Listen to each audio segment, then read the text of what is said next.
sonic attack. It certainly is, yeah. I'd say that. I mean, so far it's proved that. I mean, sometimes you think less would be more, but in this case, I think more is heavier.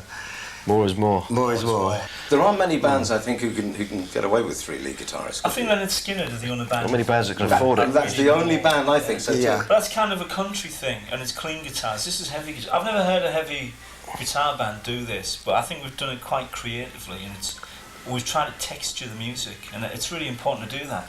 A lot of different tunings, a lot of kind of 3-part things. There's harmonies happening, but also bottom end octave. It's kind of like the Guitar Army. You can do it on the record, but when you got to play live, you can't do it because you've only got one guitar. So here we've got 3. We can put all the harmonies, all the overdubs, the octaves can all be done. Just gotta work them out. Yeah, the music as well really lends itself to 3 guitars. Just the shape of the music and the sound. There's a lot of riffs and lots of harmony things and lead things. So it's kind of creating a little mini orchestra, if you like. That's on the musical side. Okay, but on the logistics side, when you're all running around. He trips me off. Yeah, He's trying to We've trip had me a few off. accidents, actually. We've had a few. I mean, Janick has been known to run around a bit on stage. And, What's that, you? Come on.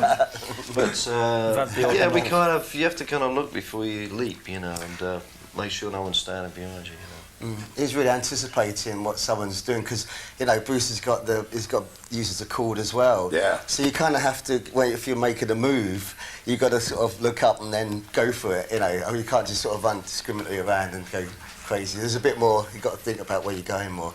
But it's great because we've had a few. We've tripped each other up a few times and keeps life interesting. Yeah, absolutely. Keeps you on your toes, Yeah. I like it when things go wrong. I mean, to Yeah. me, rock and roll has become too cabaret. I think it really has become cabaret. Everything's worked out. Everyone does this and does that. It's not meant to be cabaret. Things are meant to go wrong. I think that's great when somebody trips up and falls over. That's what rock and roll is all about. That's what it was. To me, that's exactly what it's about. When things go wrong, that's what makes it edgy. What will the European fan, who we're really talking to, right? What will the European fan feel is different when they see this lineup? Well, maybe some of them. I mean, maybe some fans that the younger ones. They may have got into the band when Bruce had already left the band or Adrian. So and they probably thought we'd never get to see kind of maybe the original lineup. So I think in some respects it's great for them, because they're seeing the band as it was, and the original going back, from the 80s.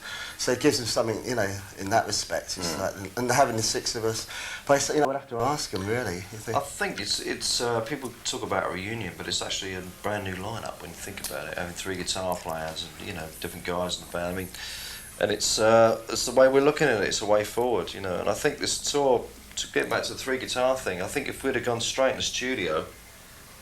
Cold, not having done this tour, I think we'd have run into all kinds of problems. It would have took us ages to kind of sort out where we're going to put the guitars. But now we got into this way of working. I think we're going to put that energy from the tour into the album. Yeah, I think Adrian's hit the nail on the head. To me, I don't see it as a reunion tour. I hate reunions. The reunion tour. I hate all that. And I just. To me, if it's not happening now, and you haven't got that kind of... We're looking towards the future. I mean, I think this is a great lineup, and I really feel we've got a lot to deliver. I'm not looking back and harking back to the early days of Iron Maiden. I'm looking forward. I see bigger and better things to happen. I think we can make an incredible album. We've got the talent and the natural ability to do that. And if we can't, it'll be on our own heads. So I'm not looking back, I'm looking forward. And if you're coming to the gig intending to look backwards, then that's not really what we're after. We're a band. We're happening now.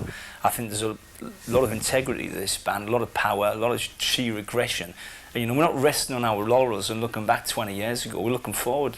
I'm looking forward to the next 10 years. In my head, and I know in the back of a lot of British fans, it's like it's got to be a Donington. It's got to be a Donington, and it's got to be a Maiden Donington. And they're not going to say a word now.